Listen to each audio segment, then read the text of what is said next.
For my lesson today, I wanted to start with uh, the end of a story slash proverb that exists somewhere in the Eastern Hemisphere, and I can't remember all of it, but I do remember the ending, which is that there's this man who had this field, and his son came back from the field with a broken leg, and everyone was saying how horrible this incident was, and his response is, "We'll see." And then sometime later, some recruiters from the army come through, and they conscript a bunch of people from the town for the war. And since his son has a broken leg, he doesn't go with them. And all of the townspeople are basically like, "Oh, how fortunate!" And he says, "We'll see."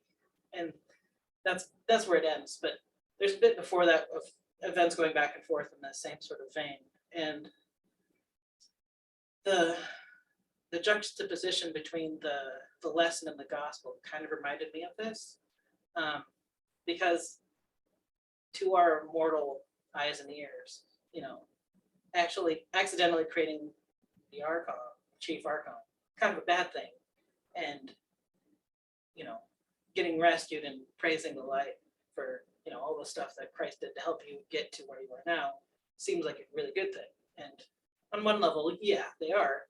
But like in the story with the man and his son, things aren't always that simple.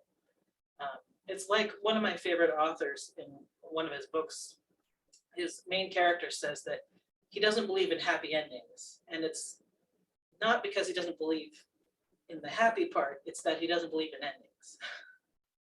And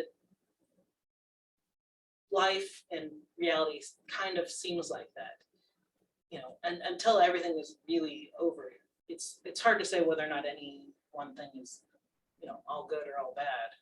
And in a lot of cases, one thing leads to another. Like in this case, if Sophia hadn't, made an error and gotten ahead of herself and, created the chief archon or fallen into the darkness, however you want to look at it, and she wouldn't have been able to rise up from that and end up in a higher place than where she started from.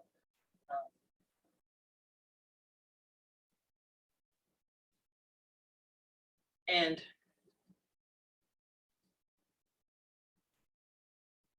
it's this mixture of seemingly good and bad, and how you never really know how things are actually going to play out.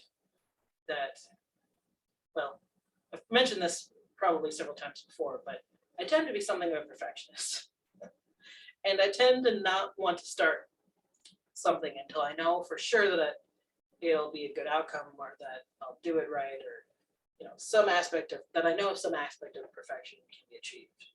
And it's some of this stuff where I realize that if Sophia's allowed to screw up, ask for help, and end up in a better place than where she started, then who am I to hold myself to a higher standard than Sophia, who is in some ways greater than all of us, and also all of us.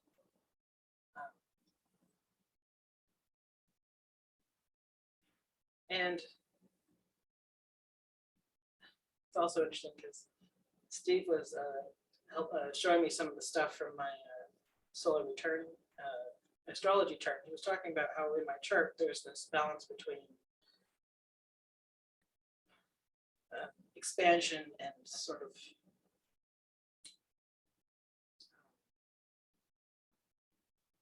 can't think of the word right now, but it's like depression and expansion, I guess. And I realized that on some level I've had that battle between myself in some way or another my whole life, and that just because I feel like I have to be perfect in order to start anything, and I've realized that that's not possible, because we talk about how there's the Christ within, And there's also the idea of we have archonic forces or archonic bits of ourselves in there too. And so this whole quote, quote, fight between light and darkness isn't just an external reality, it's also, you know, an internal reality. Like there's a Native American proverb about how there's a dark wolf and a light wolf, and you will be whichever one you feed. And so, like with this world, it's impossible to get rid of, honestly, either one completely. And so, expecting anything to be perfect before I start is like asking the sun and the moon to pick one. They're two different forces that have two different, but compatible effects on the earth. And so I just want to remind anyone who needs reminding that even if things seem completely chaotic and nothing makes sense, that there is, you know, redemption, and you know, the son's breaking his leg. It's both a good and a bad thing when you look at it later. And, you know, him not going to war seems like a good thing, but something else might come out of it that is bad later. So it's one of those, try to remember that, you know, like the yin and yang, nothing is completely one thing. And that if we balance wisdom and reason in equal measures, that going forward is clearer, if not easier. So with that, I wish you all a good Saturday, and may the lady walk with you.